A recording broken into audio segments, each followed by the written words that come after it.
saat menderita. Apa yang ada di pikiran Bapak Ibu? Apa mungkin? Masa iya? Kok bisa? Menderita itu pasti biasanya apa? Sedih, kecewa, marah, ngomel. Itu kan ketika kita sedang menderita kan, ada masalah, mulai masalah kecil sampai masalah besar. Dari penyakit kecil sampai penyakit yang berat. Penyakit kecil, tapi seringkali kita nggak kuat, nggak tahan. Sakit apa? Sakit gigi. Sampai jadi ada lagu, lebih baik sakit daripada oh, lebih baik sakit hati daripada benar apa betul? Oh. Yang namanya nyeri hati, sakit hati, makan nggak enak, tidur nggak enak, lihat makanan ingat dia. Jadi mana lebih enak, sakit hati atau sakit gigi? Dua-duanya nggak enak. Ya, hai, diam. Tahu nggak? Ini lagi sakit gigi. Ada orang yang sedang ketawa-ketawa, ada orang sedang gembira, ya, karena dia sakit gigi, teriak dia, "Hei, jangan ketawa, jangan gembira, ini lagi sakit gigi."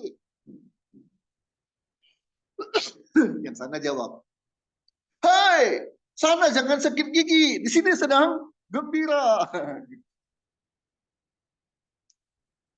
Apa mungkin gembira, tetap gembira saat menderita?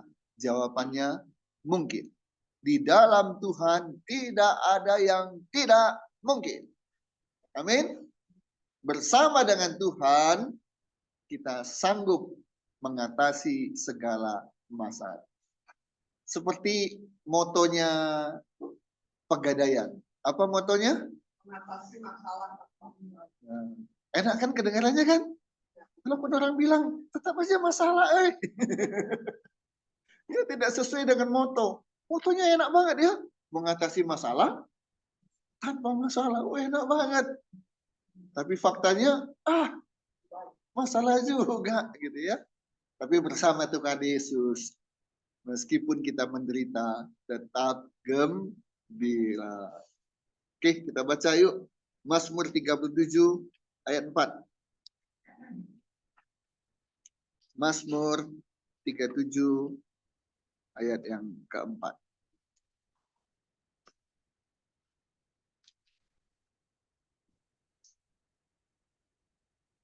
Sudah ketemu, kita baca sama-sama ya. Mazmur 37 ayat yang keempat. Yos. Itu minggu lalu itu jemaat yang sehat dan kuat. Ya, oke. Sama-sama kita baca ya. 1, 2, 3. Dan bergembiralah karena Tuhan, maka Ia akan memberikan kepadamu apa yang diinginkan hatimu. Haleluya. Perhatikan ya, perhatikan baik-baik. Terutama yang bawa Alkitab. Yang nggak bawa Alkitab ya mau diapain? Ya, perhatikan. Yuk. Dan bergembiralah karena Tuhan. Biasanya orang dibalik. Berdukalah karena masalah. Betul? Kecewalah karena masalah. Marahlah karena masalah. Biasanya begitu. Tapi firman Tuhan bilang, gembiralah karena Tuhan. Jadi kalau judul khotbah saya, tetap gembira meskipun di saat menderita, firman Tuhan bilang, bisa kalau engkau bersama Tuhan. Karena Tuhan, sebab Tuhan kita bisa bergembira. Sebaliknya tanpa Tuhan, meskipun punya ini, punya itu, kita nggak bisa gembira. Amin. Gembiralah. Karena apa? Bukan karena uang. bukan karena gaji, bukan karena naik pangkat, tapi karena Tuhan. Kalau ini kita lakukan, gembira karena Tuhan, maka firman Tuhan bilang apa? Maka Ia, Tuhan, akan memberikan kepadamu apa yang diinginkan hatimu. Lihat, satu sisi ada masalah, ada penderitaan, ada kesusahan, tapi tidak mau larut di dalam penderitaan dan kesusahan, tapi ikut firman Tuhan yang mengatakan, gembiralah karena Tuhan. Apa yang akan terjadi? Maka Tuhan akan memberikan apa yang diinginkan oleh kita. Saat kita menderita, saat kita sedang kesusahan, apa yang kita inginkan? Lepas dari penderitaan. Siapa yang bisa melepaskan kita dari penderitaan, dari kesusahan? Tuhan. Lewat apa? Lewat gembira. Kan bilang, gembiralah karena Tuhan, maka Ia akan memberikan apa yang kau inginkan.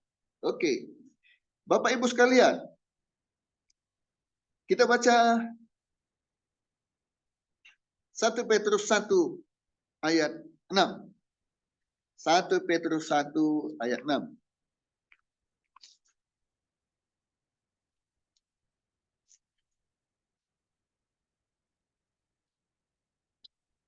Satu Petrus 1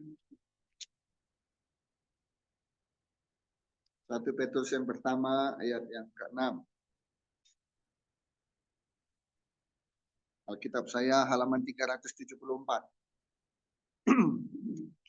Yuk kita baca sama-sama. 1, 2, 3. Bergembiralah akan hal itu. Sekalipun sekarang itu kamu seketika harus berduka cita oleh berbagai-bagai pencobaan. Ini firman Tuhan kita kan luar biasa. Dunia bilang, bersedihlah saat menderita. Sorry.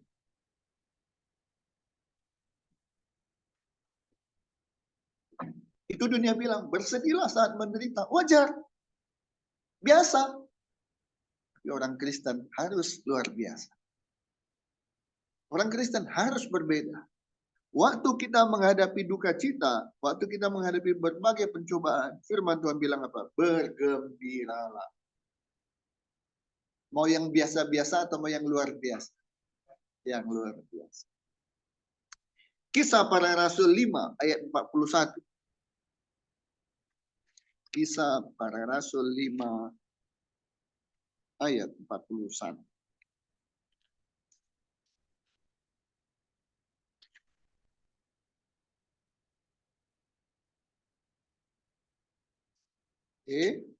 Temu ayat 41. 1, 2, 3. Rasul-rasul itu meninggalkan sidang mahkamah agama dengan apa? Gembira. Karena mereka telah dianggap layak menderita penghinaan oleh karena nama Yesus. Inilah Alkitab kita yang luar biasa. Yang berbeda. Kalau Alkitab ini sama dengan dunia, apalah hebatnya Alkitab kita?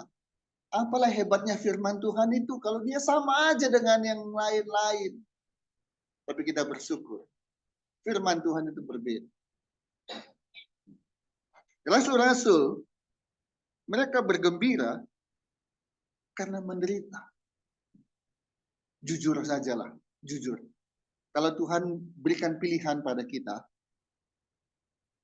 pilih antara sukacita dengan penderitaan. Kita pasti pilih apa? Pasti. Betul nggak? Itu kan biasa kan? Nah. Tapi rasul-rasul sukacita, gembira meskipun menerima penderitaan. Tentu ada sebabnya. Tuhan tidak mau asal beda. Berbeda karena memang ada tujuan, ada manfaatnya. Tuhan kita bukan Tuhan yang kejam. Tuhan kita tega banget ya. Masa dikasih pilihan antara sukacita dengan penderitaan, kita ternyata harus milih penderitaan. Kenapa sih nggak sukacita, senang-senang di dalam Tuhan? Enak loh jadi orang Kristen tuh, sedap. Kenapa harus begitu ya? Kenapa harus menderita ya? Penderitaan ada tujuannya, ada manfaatnya. Oke. Setidak-tidaknya saya catat ada 3 tujuan, ada 3 manfaat ketika kita menderita. Ketika kita diizinkan oleh Tuhan untuk menderita. Ketika kita memilih antara sukacita dengan penderitaan, kita pilih penderitaan, suatu pilihan yang aneh.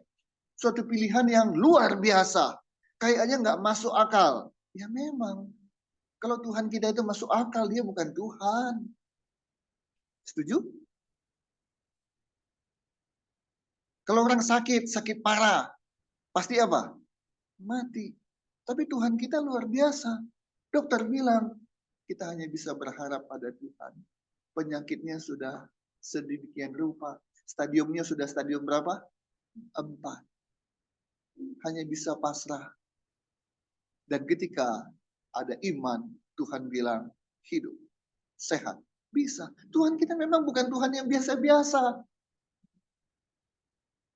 Pilih antara sukacita dengan penderitaan. Kita biasanya suka pilih sukacita. Padahal kalau kita pilih penderitaan, ada tujuannya, ada manfaatnya.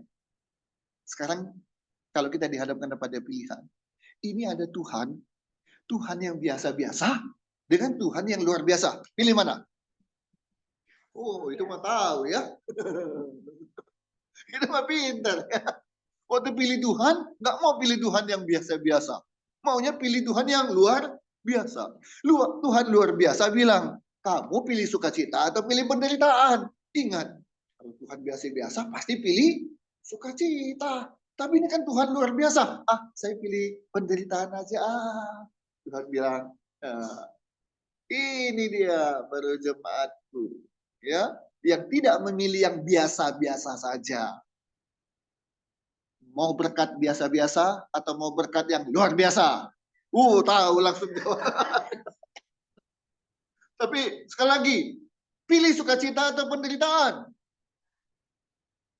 Jawabnya juga, ayo, pilih sukacita atau penderitaan? Tuh tetap kekeh sukacita. Manfaat pertama, kalau kita menderita. Apa itu? 1. Penderitaan membawa kita hidup lebih dekat dengan Tuhan. Ya apa ya? Cari Tuhan waktu senang atau waktu susah? Jujurlah padaku. Jujurlah padaku, jangan ada dusta di antara kita. Jujur. Oke lah. Ada yang bilang, saya sih dua-duanya. Oke lah. Tapi pada umumnya keluar juga kan pengakuan kan. Manusia cari Tuhan pada saat dia sedang susah. Jadi penderitaan itu membawa kita lebih dekat kepada Tuhan. Ada ruginya nggak dekat dengan Tuhan? Ada ruginya? Ada untungnya nggak dekat dengan Tuhan? Saya mau ini dipahami secara sederhana ya. Jadi nggak rumit, nggak ribet. Dekat sama Tuhan, untung atau rugi? Untung. Sepakat? Cara dekat dengan Tuhan bagaimana? Tunggu dulu. Kan tadi kita bilang, mana lebih dekat dengan Tuhan itu waktu susah atau senang? Waktu susah. Ya, cobalah. Ya. Dekat dengan Tuhan, untung. Betul? Jadi mau nggak dekat dengan Tuhan? Mau. Orang dekat dengan Tuhan, caranya gimana? Ya, oke, cara berdoa. Kenapa orang dekat dengan Tuhan? Karena punya masalah. Jadi kesimpulannya, marilah kita punya masalah, marilah kita punya penderitaan, supaya kita hidup dekat dengan Tuhan. Itu kan? Aduh, berat. Tetap pilih nggak mau punya masalah. Nah, itulah manusia biasa-biasa saja. Sedangkan kita mau jadi manusia luar biasa. Tapi bukan berarti dekat dengan Tuhan untuk bisa dekat dengan Tuhan lewat penderitaan. Marilah kita bikin masalah. Bukan begitu. Ya, jadi jangan salah ya. Penderitaan bisa datang kapan saja. Betul? Kapan saja. Di mana saja. Ketika itu terjadi, kita jangan ngomel, langsung ingat. Puji Tuhan. Tuhan izinkan penderitaan. Untuk buat saya lebih dekat kepada Tuhan. Sebab dekat dengan Tuhan itu menguntungkan. Ya, ingat. Bukan cari masalah. Jadi jangan, Pak Yunus sesat. Dia bilang, cari aja penderitaan. Karena penderitaan itu adalah bikin kita dekat sama Tuhan. Dekat sama Tuhan untung. Jadi Pak Yunus menyarankan, mengajarkan, bikin masalah. Bukan. Ketika masalah datang, puji Tuhan. Ketika masalah nggak datang, puji Tuhan. Artinya orang Kristen tidak pernah takut pada masalah. Ingat-ingat selalu kata-kata saya. Berkali-kali saya ucapkan begini. Orang yang takut pada masalah sering datang sama orang itu. Sekali lagi, orang yang takut sama masalah paling sering datang sama orang itu. Tapi orang yang tidak takut sama masalah, orang yang tidak takut sama masalah yang takut sama orang itu. Ah, nggak mau ah. Kenapa? Dia mah berani ngelawan masalah.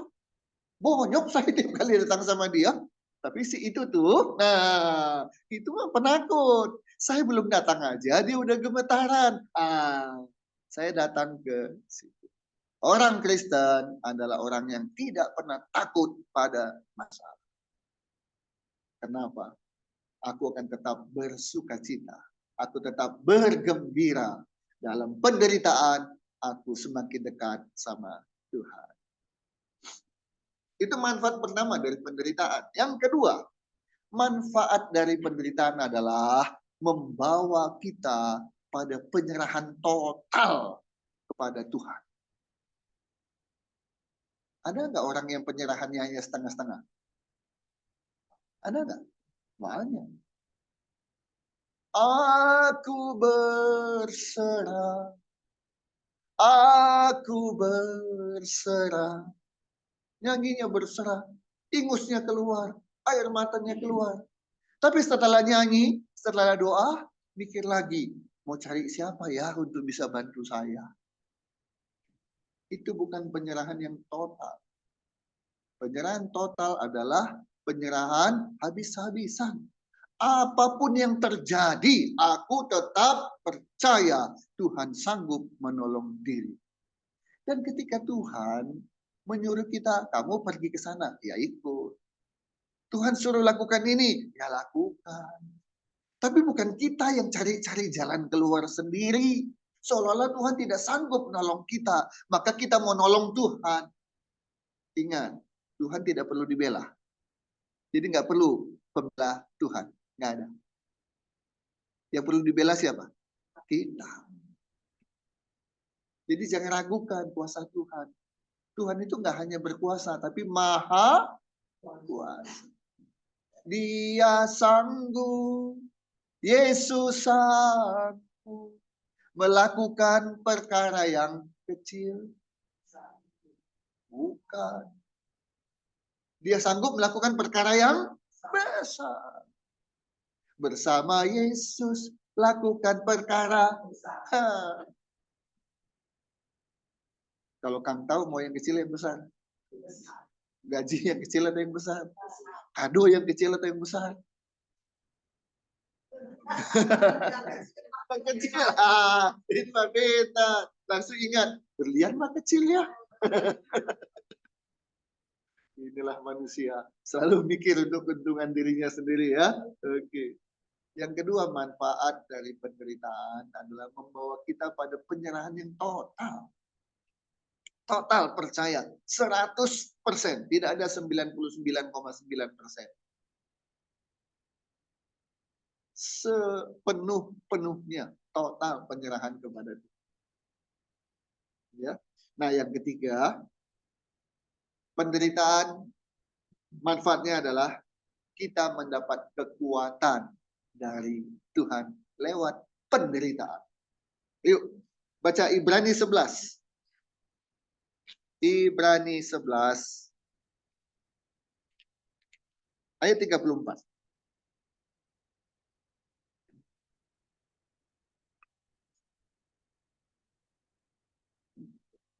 Ibrani 11 ayat 34.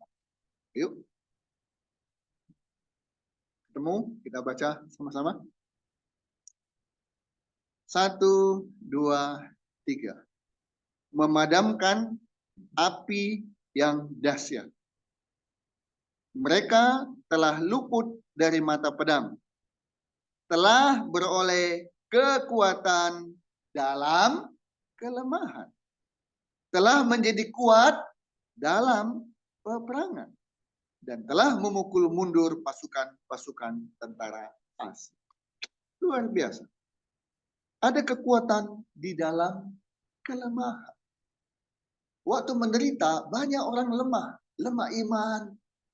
Lemah berdoa. Udah malas berdoa. Kenapa? Terpusat konsentrasi pada masalah. Tapi puji Tuhan, tadi orang Kristen, ketika datang masalah, penderitaan, dia cari Tuhan. Amin.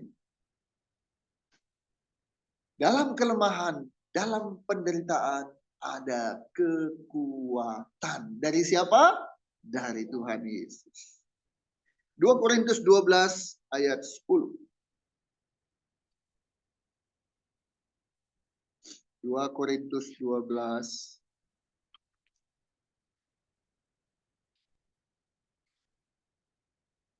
ayat 10. Hari ini ada 9 ayat yang kita baca. 2 Korintus 12 ayat 10. 1, 2, 3. Karena itu, aku senang dan rela di dalam kelemahan, di dalam siksaan, di dalam kesukaran, di dalam penganiayaan dan kesesakan oleh karena Kristus. Nah, ini dia. Sebab jika aku lemah, maka aku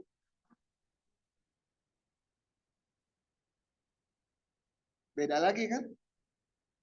Di dalam dunia ketika aku lemah, aku di dalam dunia, ajaran dunia. Ketika aku lemah, maka aku akan mati.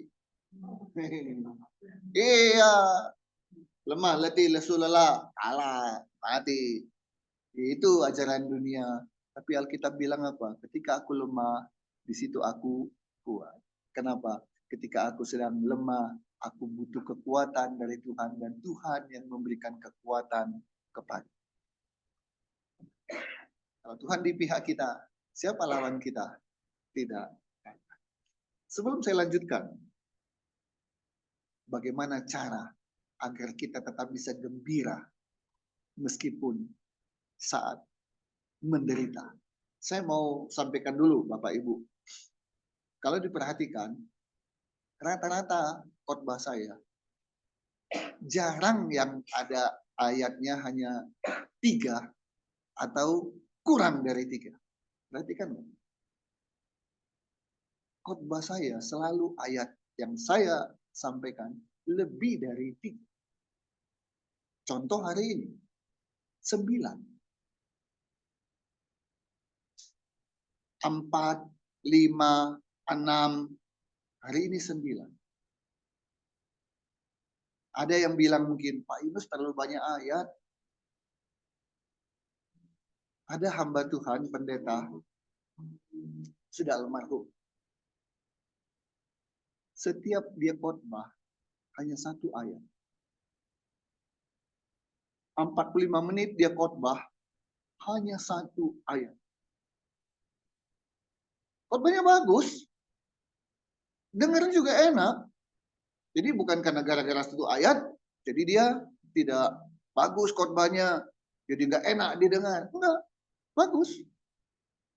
Enak didengar. 45 menit, satu ayat aja. Begitu bacakan satu ayat, udah dia khotbah sampai 45 menit. Ada. Pernah tahu ada pendeta seperti itu? Jarang ya. Tapi ada. Apa boleh gitu? Boleh aja. Kenapa enggak? Tapi saya memilih tidak begitu. Pertama, ya saya nggak pintar-pintar amat atau khotbah. Nah ini seringkali saya ngaku gitu kok. Bukan cuma basa-basi. Enggak, saya ngakuin saya nggak terlalu pintar kalau khotbah. Dibandingkan khotbah pendeta ini, pendeta ini, pendeta ini. Wah, pokoknya bagus. Lucu. Kemudian apa? Mantap, gitu ya. Saya enggak. Ah, puji Tuhan. Kalau mudah dimengerti, puji Tuhan. Tapi enggak kategori khotbah Pak Yunus. Jos. Enggak. Udah 8. Puji Tuhan. Namanya udah lulus ya.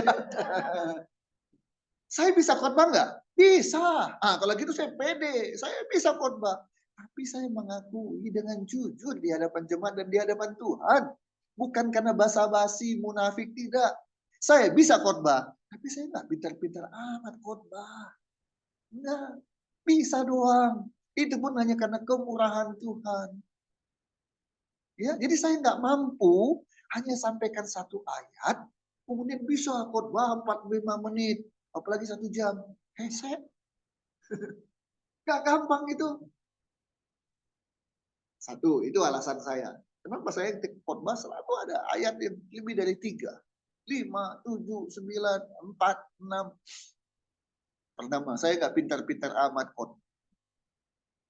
Yang kedua, ini dia yang paling penting.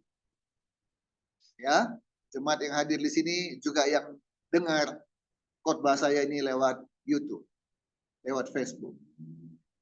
Yang namanya khotbah, tahu artinya? Saya berkhotbah. Bapak Ibu dengarkan khotbah. Artinya apa? Artinya saya menyampaikan firman Tuhan. Bapak Ibu mendengarkan firman Tuhan. Oke? Garis bawahi. Garis bawahi. Saya khotbah artinya saya menyampaikan, Bapak Ibu mendengarkan. Mudah-mudahan jelas dan tegas. Khotbah itu bukan menyampaikan pikiran saya. Paham? Khotbah itu bukan menyampaikan pendapat saya. Tugas seorang hamba Tuhan yang berkhotbah menyampaikan firman Tuhan. Apa yang Tuhan mau untuk disampaikan, ini hanya saluran. Dan Bapak Ibu bukan dengarkan pendapat saya, bukan dengarkan ide saya, bukan dengarkan pikiran saya, bukan. Nah, itulah dasarnya kenapa khotbah saya udah lumayan banyak. Asal khotbah ayatnya banyak. Asal khotbah ayatnya banyak. Maafkan saya kalau itulah bagian dari khotbah saya. Banyak ayat. Karena saya sadar khotbah itu adalah menyampaikan firman Tuhan. Bukan menyampaikan firman saya. Menyampaikan keinginan hati Tuhan. Bukan menyampaikan keinginan hati saya. Oke ya, baik. Sekarang kita masuk bagian terakhir. Bagaimana caranya bisa tetap gembira sekalipun menderita? Kan susah, hese, bahkan mustahil. Tapi nggak ada yang mustahil bagi Tuhan. Kita baca Mazmur 68 ayat 4. Mazmur 68 ayat 4.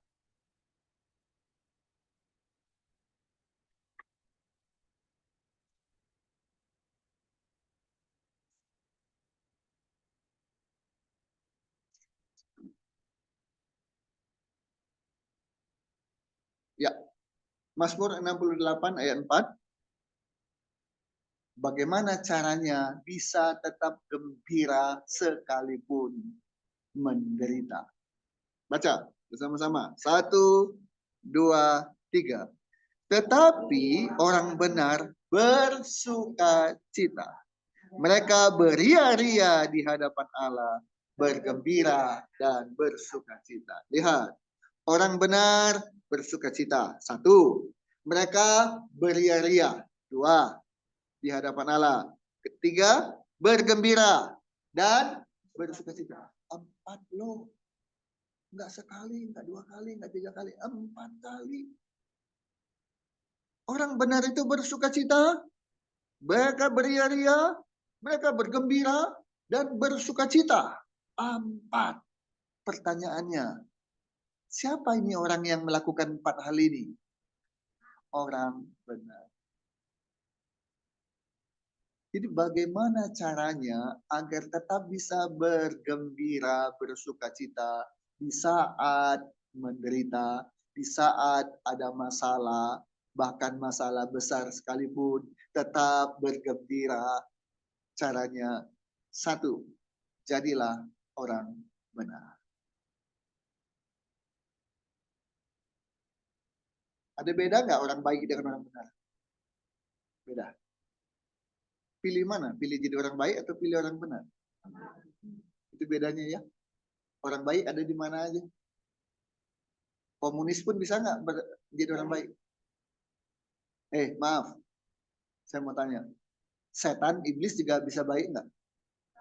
Bisa. Dengan menyembuhkan orang dia baik nggak? Ngasih uang, ngasih rezeki, apa, kamu tahu dia baik nggak? Baik. Tapi setelah itu, kamu harus ngasih apa, ya? Yang iblis inginkan dari orang yang ditolong dia apa? Nyawa, keselamatannya. Itu yang diinginkan oleh iblis. Jadi iblis baik, tapi tujuannya jelek. Jadi nggak cukup ya jadi orang baik ya. Kita harus jadi orang benar. Dan tahu kan, kita nggak ada kan orang yang benar kan? Kita semua benar karena dibenarkan. Jadi intinya adalah Tuhan Yesus. Intinya Tuhan Yesus. Ketika kita punya masalah, kita cari siapa? Tuhan Yesus. Kita dekat dengan siapa? Tuhan Yesus. Itu yang membuat kita jadi gembira. Karena kita ini orang benar. Dan firman Tuhan bilang, orang benar itu bersuka cita, bergembira, beria-ria di dalam Tuhan. Jadi orang benar. Kita ini sudah benar belum? Sudah. Udah terima Yesus. Ya kan? Sudah terima Yesus. Kita ini orang benar nggak? Orang benar. Jaga kebenaran itu yang sudah ditebus, diserahkan oleh Yesus lewat kematian. Kita telah dibayar dan bayarannya tunai, lunas dengan kematian dan kebangkitan. Kita yang sebelumnya adalah orang yang salah, orang hukuman, tapi telah dibebaskan dan dibenarkan. Jaga kebenaran itu lewat mulut kita, jaga mulut kita. Lewat perbuatan kita, jaga perbuatan kita. Jangan jadi orang Kristen yang batu sandungan. Aktivis, majelis, pendeta, tapi tidak bisa menjaga hidupnya. Itu jadi batu sandungan bagi orang lain. Ada orang tidak mau kebaktian. Ketika dia lihat mau masuk ke gereja, asirnya adalah orang yang punya utang tapi nggak mau bayar. Haleluya, utang nggak bayar. Dia bilang, ngapain saya datang ke gereja ini? Harus salaman, mau masuk salaman. Nanti mau pulang, salam lagi. Tangan mungkin bisa, hati ini bilang, nehi. Susah, bagaimana mau salaman dengan orang yang senyum-senyum lagi bilang, haleluya, Tuhan Yesus berkati. Tapi kamu nggak bayar utang. Itu jadi batu sandung. Ya, batu sandung. Jadi siapapun yang dengar khotbah saya ini, yang punya utang, belum bayar, jangan pilih jadi asir. Jadi pendoa aja yang nggak kelihatan. Daripada jadi asir, ketika orang mau datang, balik dari. Kenapa? Nggak mau ketemu si jelema eta. Utang terbayar.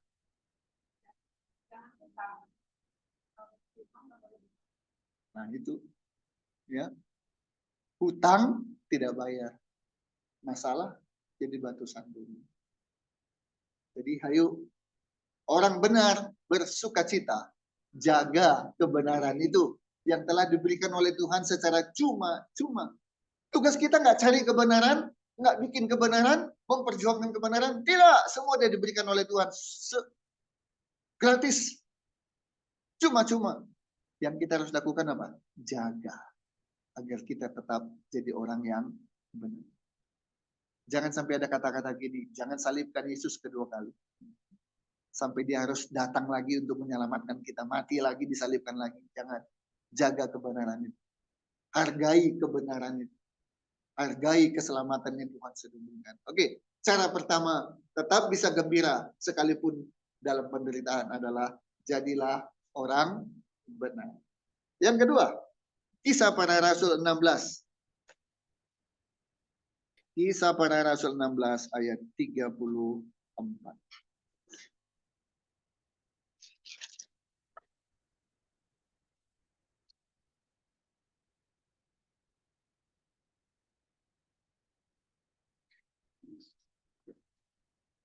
Khotbah saya ini selalu ada di YouTube ya. Jadi kalau hari ini, aduh, kurang konsentrasi, mau ulang lagi, bisa. Bisa dilihat di YouTube. Kisah Rasul 16 ayat 34. Kita baca 1, 2, 3. Lalu ia membawa mereka ke rumahnya dan menghidangkan makanan kepada mereka. Dan ia sangat bergembira bahwa ia dan seisi rumahnya telah menjadi percaya kepada Allah. Cara kedua, agar kita bisa tetap gembira sekalipun menderita, adalah dengan cara percaya. Lagu sekolah minggu zaman baheula. Percaya saja, percaya saja, percaya yang beri kita menang. Haleluya. Percaya saja di dalam namanya. Percaya yang beri kita menang. Haleluya. Balik lagi, percaya saja. Bagaimana caranya agar kita tetap bisa gembira meskipun menderita? Percaya saja. Nah, ini yang susah. Ini yang susah. Susah orang percaya, terutama orang yang menggunakan otaknya.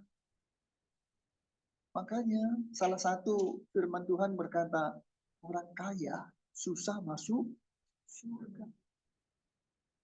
Termasuk orang pintar pun susah masuk surga. Karena dia hanya pakai otaknya. Masa sih? Mana mungkin? Gitu. Padahal Tuhan kasih cara yang paling gampang. Ya, gak susah-susah. Nggak harus begini, harus begitu. Begini, begitu. Enggak. Mau selamat, caranya apa? Percaya saja. Mau jalan keluar, caranya percaya saja. Mau berkat, caranya percaya saja. Mau sembuh, caranya percaya. Gampang ya, Seth? Gampang. Tapi yang gampang itu, masa sih? Jadi manusia ini kadang-kadang dikasih gampang, carinya yang susah. Jadi yang susah itu dari Tuhan atau bikin sendiri? Bikin sendiri. Ayo, jadilah kita orang Kristen yang baik, orang benar dan pintar. Sudah dikasih Tuhan kemudahan, pakai itu. Udah. Ini orang Kristen memang gak rumit-rumit. Percaya aja udah. Kamu percaya? Percaya. Ngerti nggak? Oh, ngerti nggak? Ngerti. Pokoknya aku percaya. Titik. Wah, gitu. Nah, mau percaya karena ngerti dulu. Ya nggak percaya, percaya. Soalnya apa? Udah nggak ngerti-ngerti atau mau ngerti nggak ngerti, tetap percaya. Tuhan sanggup menolong aku. Jadi segala masalah bukan masalah. Sukacita, gembira. Masalah urusan Tuhan, bukan urusan saya. Tuhanku lebih besar dari masalah saya. Cuma ngomong mah gampang ya. Ngomong mah gampang. Ayo ngomong. Tuhan Yesus berkuasa. Tuhan Yesus berkuasa. Ayo ngomong. Tuhan sanggup menolong. Tuhan sanggup menolong. Amin. Amin. Haleluya. Tepuk tangan. Udah itu. Aduh, masalah beda, beak-beak. Salah siapa? Salah sendiri. Cara pertama, bagaimana kita bisa gembira dalam penderitaan? Jadilah orang benar. Cara kedua, bagaimana cara agar kita tetap gembira sekalipun kita menderita? Percaya. Nah, yang ketiga, yang tadi sudah disebutkan. Bagaimana cara kita tetap bisa gembira sekalipun kita menderita? Caranya dengan berdoa. Gampang mengucapkannya. Ayo doa saja, doa saja, doa saja. Tapi giliran berdoa, ma, ma, ma. Siapa itu? Siapa itu yang malas berdoa? Itu. Itu. Itu. Ingat, kalau nunjuk si itu, si itu, si itu, berapa ke saya? Satu nyamping, ya. Satu nunjuk, satu nyamping. Berapa ke saya? 3. Ini kan nyamping. Kan nggak begini, ya. Kan begini nunjuk. Nunjuk orang, satu nyamping, tapi ada 3 yang mengarah pada diri sendiri. Belajar, latihan. Sekalipun ada penderitaan lewat masalah, masalah kecil, sedang, dan besar. Ada manusia yang nggak punya masalah? Nggak. Saya jamin, nggak ada manusia yang nggak punya masalah. Nabi punya masalah? Punya. Ada nabi yang mau bunuh diri? Tahu siapa? Mau bunuh diri? Siapa? Di sungai Kerit. Elia. Kenapa? Dikejar-kejar oleh